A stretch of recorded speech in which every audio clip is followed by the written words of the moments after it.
श्रेष्ठ जनों की अनुमति से परमात्मा श्री कृष्ण बलदाऊ भैया विद्या अध्ययन करने के लिए उज्जैन गए।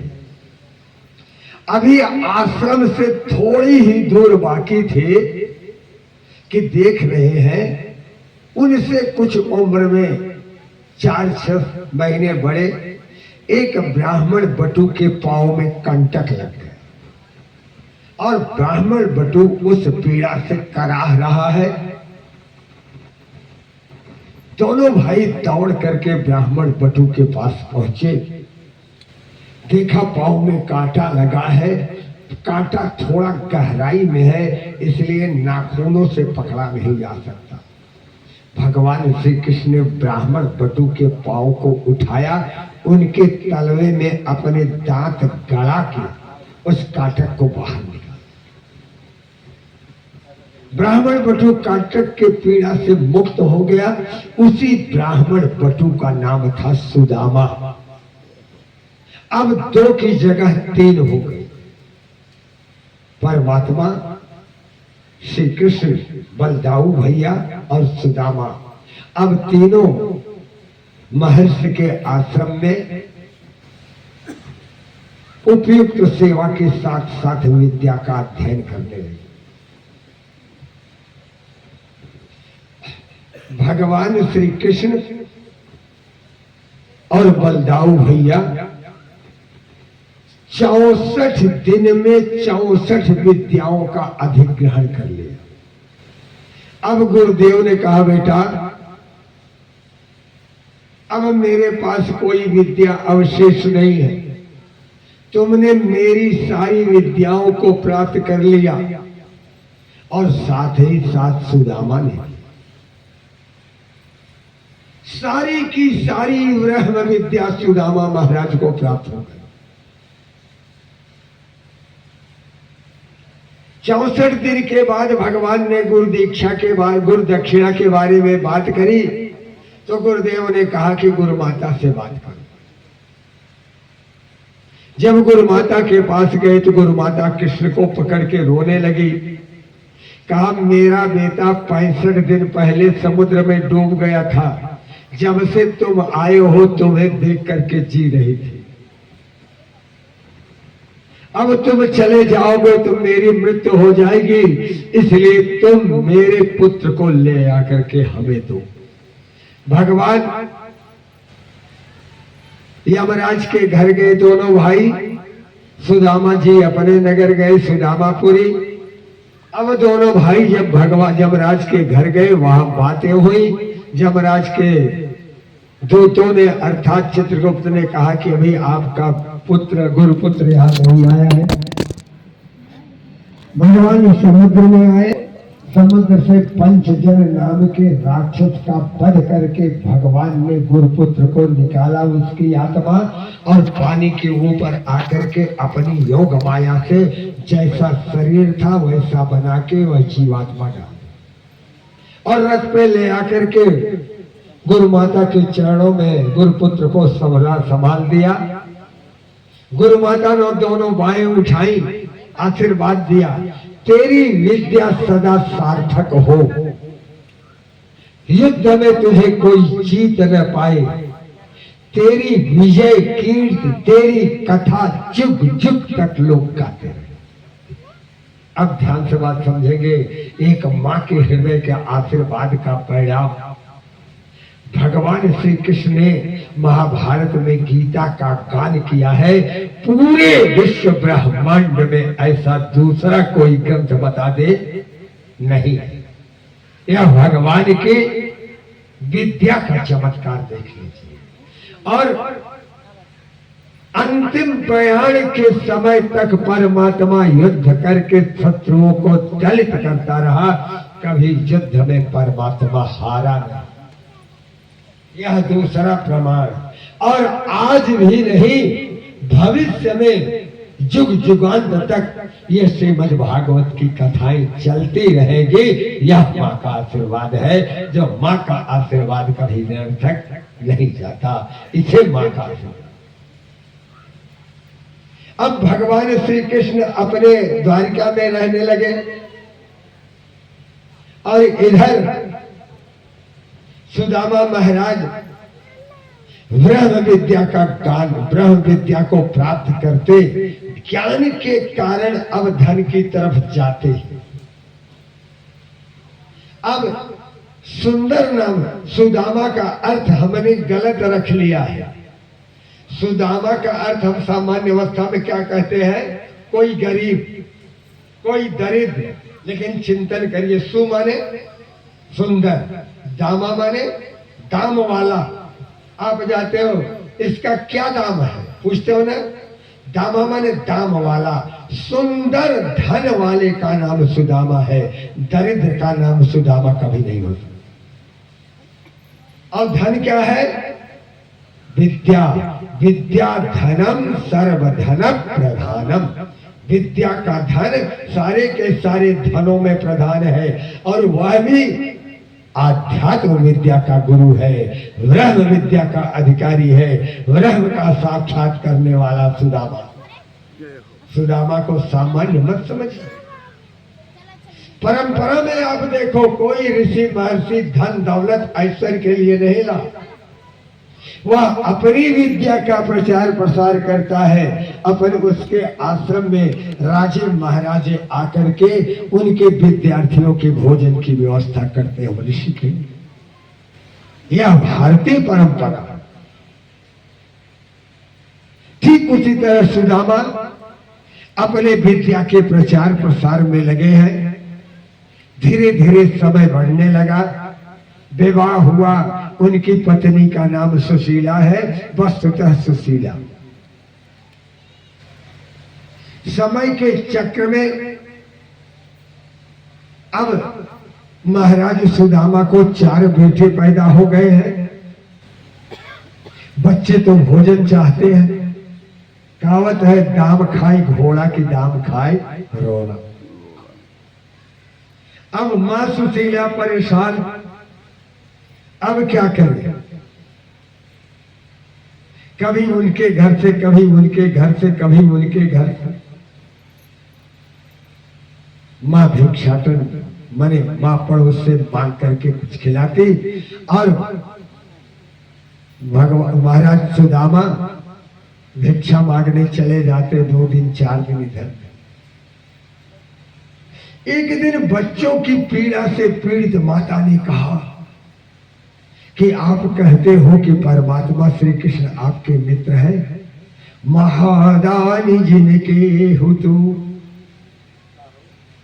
जद कुल कैरव चंद तेदारिद संताप से रहे न क्यों निर्द्वंद।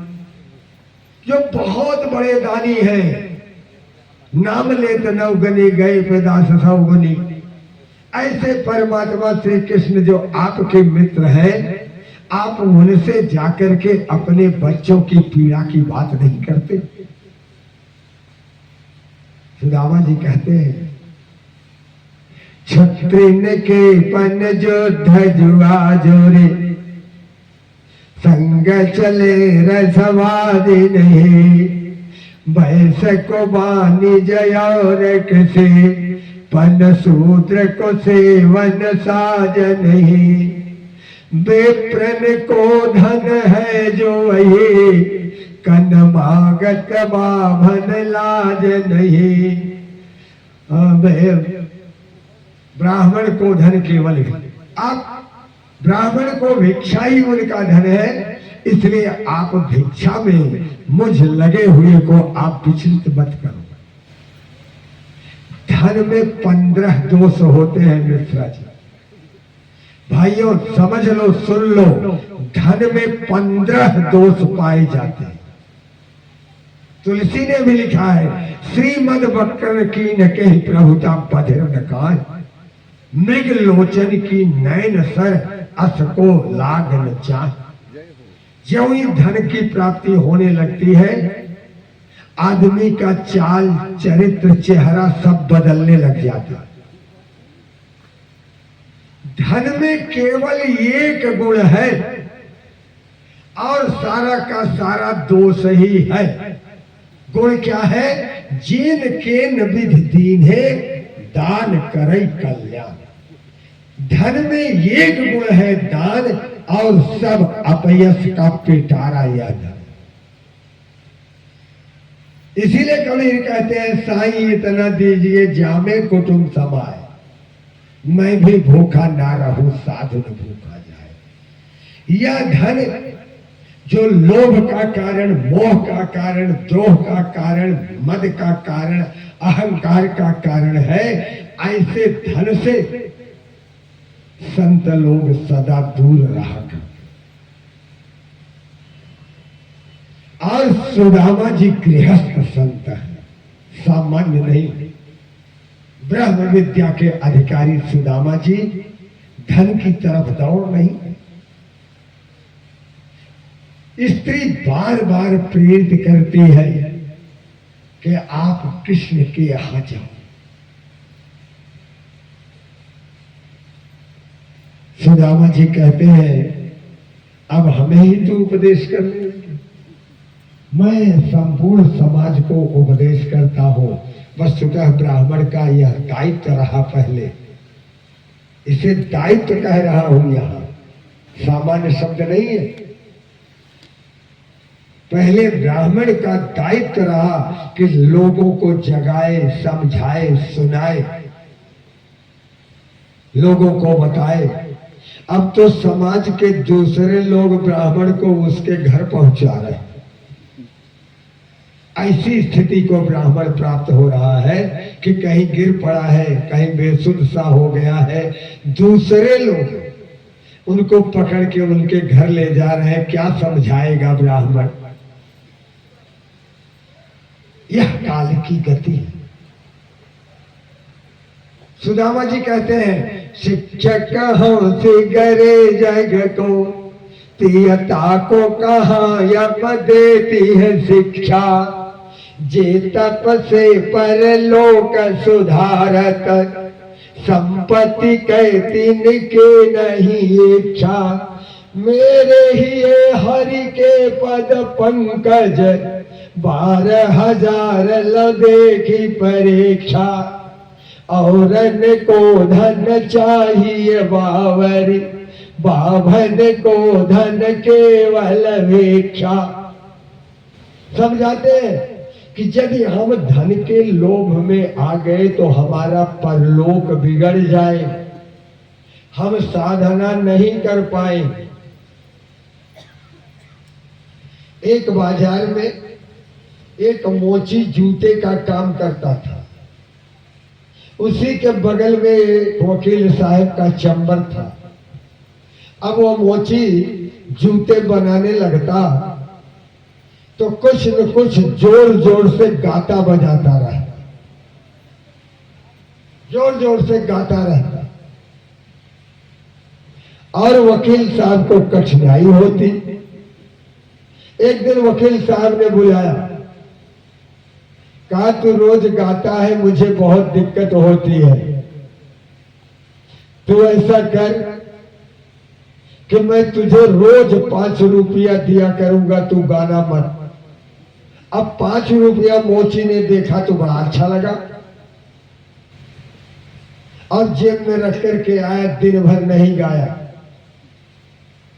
रात में अब उस 5 रुपये की रखवाली में रात बीत गई।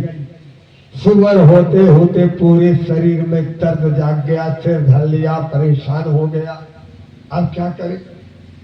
चिंतन करते करते उसके मन में बात जगी कि जो कल वकील साहब के कहने से हमने गाया नहीं, रात में उस 5 रुपए की रखवाली करता रहा, रात में सोया नहीं, इसीलिए हमारे शरीर में दर्द है, हमारे सिर में दर्द है। वह दूसरे दिन सुबह जब अपना सब सामान लेके पहुंचा तो देखा कि वकील साहब चंबर खोल रखे थे। उसने तुरंत ले जाके 5 रुपया दे दिया। कहा क्या हुआ? कहा यह 5 रुपया अगर 2 दिन और रखूंगा तो मेरी मौत हो जाएगी, मैं जैसे हूं मुझे वैसे रहने दो। तो आजादी छिन जाती है धन के आते ही। आप धन के पीछे लग जाते हो, कोई चोरी न कर ले, कोई लूट ले जाए, कहीं रास्ते में छिन जाए। और नींद का लुत्फ हो लेता है फुटपाथ पे फकीर, जिससे महरूम है रेशम के बिछौने। सुदामा उस समय लगे, बार बार पत्नी जब जिद करने लगी, तब सुदामा जी महाराज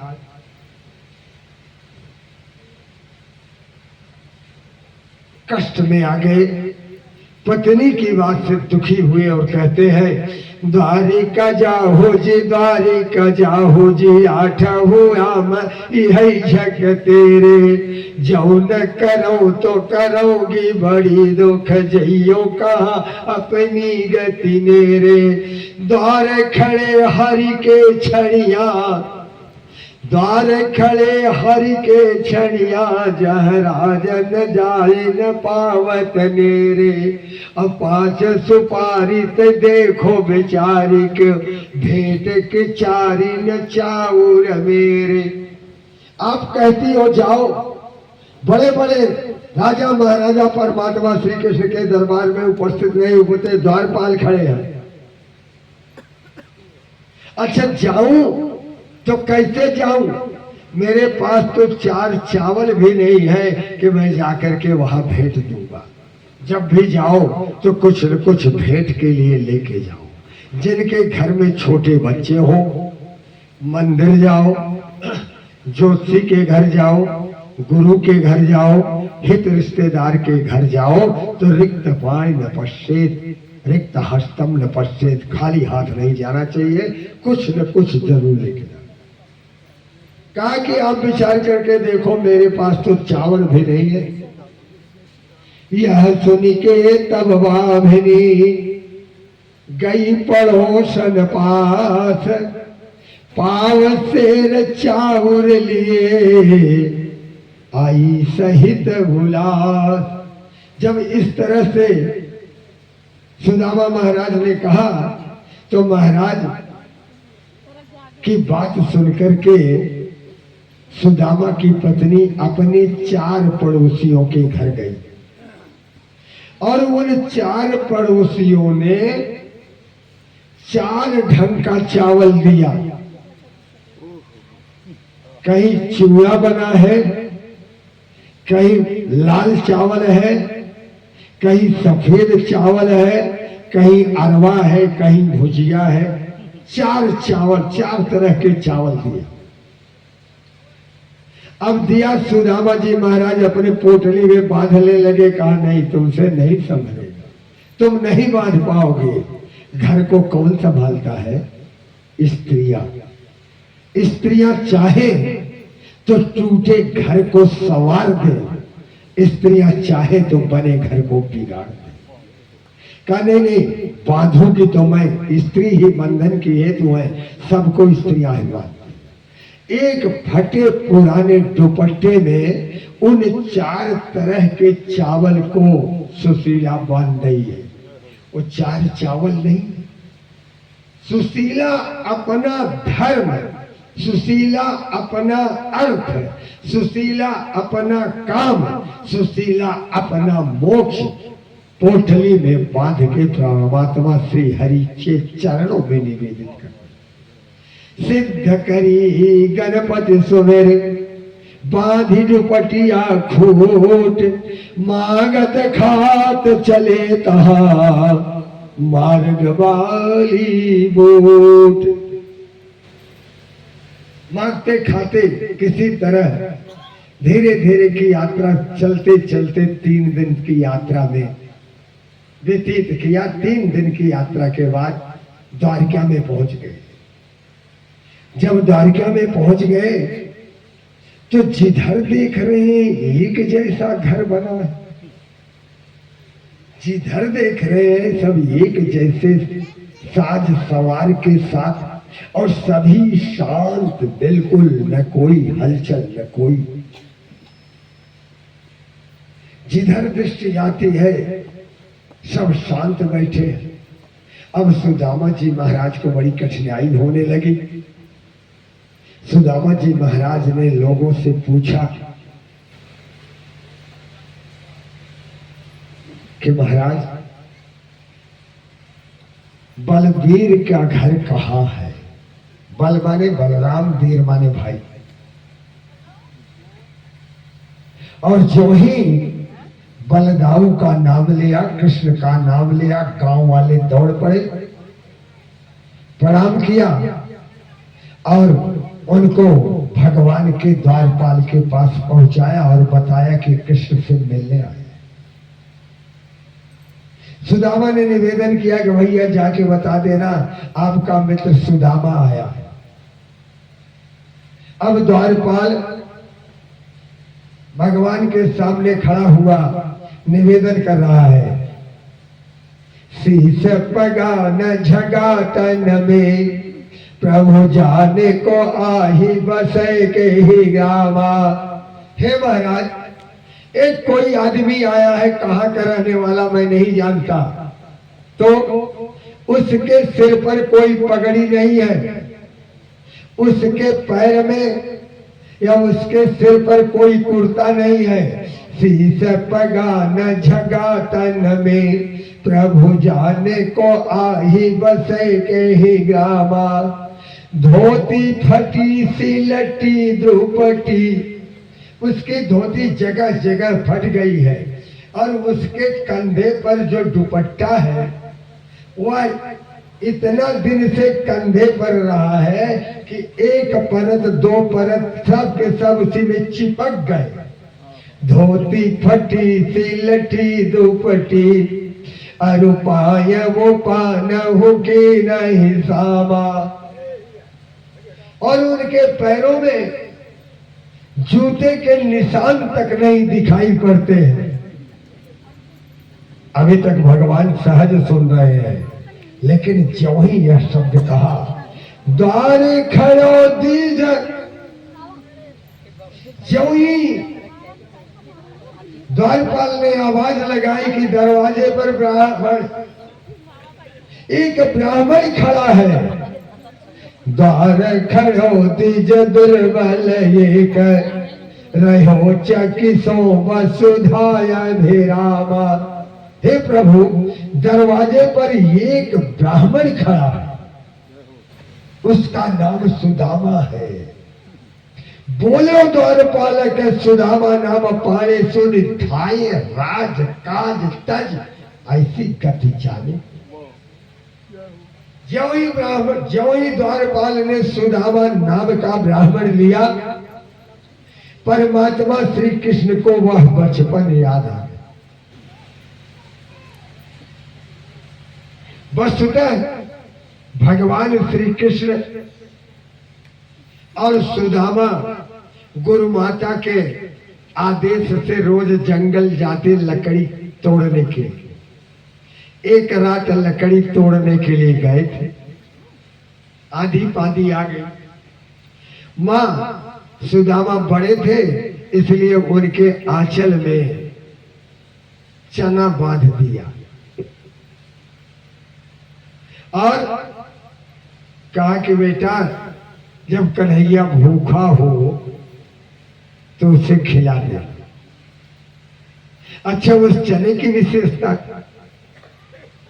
कोई एक ब्राह्मणी 3 दिनों तक उपवास किया, तब कोई एक व्यक्ति उसे चना दे गया, वो अभी रात के 10 बजे के बाद। अब रात के 10 बजे के बाद भोजन नहीं किया जाना चाहिए, शास्त्रीय बात है। तो उसने चिंतन किया कि अब रात के 10 बज गए हैं, इस चना को चबाऊंगी नहीं, सुबह कन्हैया का भोग लगा के तब खाऊंगी। संजोग वसात कोई चोर आए, उस बुढ़िया के घर में वह चना था, वह चना चुरा लिया और चना चुरा के ले गए। अब संदीपन ऋषि के आश्रम में चोरी करने लगे, उसी चोरी के क्रम में चना वहीं छूट गया। दूसरे सामान चुरा के चले गए। वह ब्राह्मणी जो 3 दिन भूखी रही और रात में चना मिला, उसने चिंतन किया था कि सुबह भोग लगा के तब खाएंगे। उसने शाप दे दिया कि जो भी इस चना को खाएगा वह दरिद्र हो जाए। और वह चना संदीपन ऋषि के आश्रम में था। संदीपन ऋषि के आश्रम में उस चने को मैया ने सुदामा को दिया था कन्हैया के लिए। कन्हैया सुदामा ब्रह्म विद्या का गाता था, उसे सारी वस्तु सारे पदार्थ उसके करगत थे। उसने चिंतन किया। अब कन्हैया चना लेकर के दोनों गए। रात्र में बरसात हो गई। कन्हैया सुदामा पेड़ पर ठहर गए। एक पेड़ पर कन्हैया, दूसरे पेड़ पर सुदामा। और अब सुदामा ने चिंतन किया कि अगर यह चना कृष्ण को खिला दूंगा तो निखिल कोटि ब्रह्मांड दरिद्र हो जाए। क्योंकि विश्वात्मा कौन है? कन्हैया। और अगर मैं खा लूंगा तो मैं अकिंचन हो जाऊंगा, तो भजन करने में सहूलियत। चिंतन भजन का। नरसिंह मेहता की धर्म पत्नी खत्म हो गई। वो चौपाल में बैठ के लोगों के साथ कीर्तन कर रहे थे। कोई दौड़ा दौड़ा आया, बाबा हाँ बेटा, तो दादी खत्म हो गई है, चलिए। कहा हे परमात्मा तू कितना दयालु है। अगर ये दादी रहती तो मैं भजन नहीं कर पाता। चलो आज उनकी अंत्येष्टि करके मुक्त हो जाऊंगा, भजन में सहूलियत हो। ऐसे भक्त हुए। सुदामा उसी कोटि का भक्त है कि दरिद्र हो जाऊंगा तो भजन करने में सहूलियत। आज जब वह बोलता है कि महाराज सिर पर टोपी ओपी नहीं है, बोलो द्वार पालक सुदामा नाम पाणे सो निधाय राज काजट, ऐसी गति जाने को नैन दो उजल भरी पूछत कुशल हरि, विप्र बोलो विपदा में मोहि पहचाने को। भगवान पूछते कैसे हो? बचपन याद आ गया। दोनों बचपन में बह चले। और भगवान पूछते हो कैसे हो? सुदामा कहते हैं विपत्ति में कोई दूसरा पहचानने वाला तो नहीं है, लेकिन एकमात्र आप हो कि जो हमें पहचानते हो। भगवान सुदामा की बाह पकड़ ली, घर में लेके चले गए। दिव्य आसन पर बैठा दिया। कंकाल बैठ गया है उस दिव्य आसन पर। और भगवान ने आवाज लाई महारानी रुक्मिणी को कि जल्दी पारात और लोटा लेके आओ, मेरे मित्र आए। जब भगवान के सामने सिंहासन पर सुदामा और सुदामा के चरणों में परमात्मा कृष्ण बैठे तो त्रैलोक्य में हलचल हो गई कि हो सकता है आज इनकी पदवी सुदामा को मिल जाए। हो सकता है आज शिव की पदवी सुदामा को मिल जाए। हो सकता है आज ब्रह्मा के स्थान पर चले जाए। हो सकता है कि आज विष्णु के स्थान पर चले। सारी के सारे कल्पद्रुम आज जो 14 रत्न हैं, जो ही परमात्मा चरणों में बैठे सबके सब में कंपन जाग गया कि आज कन्हैया किसे क्या बना दे। विधाता इत्यादि दौड़ करके द्वार पर खड़े हो गए। द्वारपाल ने कहा नहीं, जाने का अवसर नहीं है। कहा क्यों? कहा एक ब्राह्मण के पांव धो। आवाज लगाई महारानी रुक्मिणी को। महारानी रुक्मिणी थाल परात लेकर के पहुंची। लेकिन आज भगवान अपने प्रिय मित्र को प्राप्त करके इतने रो रहे हैं। देखो जी, पहली बार श्याम प्रभु जी भर के रोए। मित्र सुदामा के पग प्रभु ने अश्रुबन से धोए। भगवान की आंखों से आंसू बहने लगे झरझर झरझर। और रोने लगे। देख सुदामा की दीन दशा, करुणा करके करुणा निधि रोए। पानी पर आता को हाथ छुयो नहीं, नैनन के जल से पग धोए। हाय महादुख पायो सखा, तुम आयो इतै न कितै दिन खोए। देख सुदामा की दीन दशा, पैर में जो कंटक लगे हैं, जो बेवाई फटी है, परमात्मा एक एक कांटे चुन रहे हैं। और परमात्मा के जो आंसू गिर रहे हैं, उससे बेवाई उनकी ठीक होती जा रही। आप थोड़ी देर के लिए सुदामा की जगह खड़े होकर के चिंतन करना, कितने कितने जन्मों का पूरी जागा होगा जब सुदामा के चरण परमात्मा प्रखार रहे,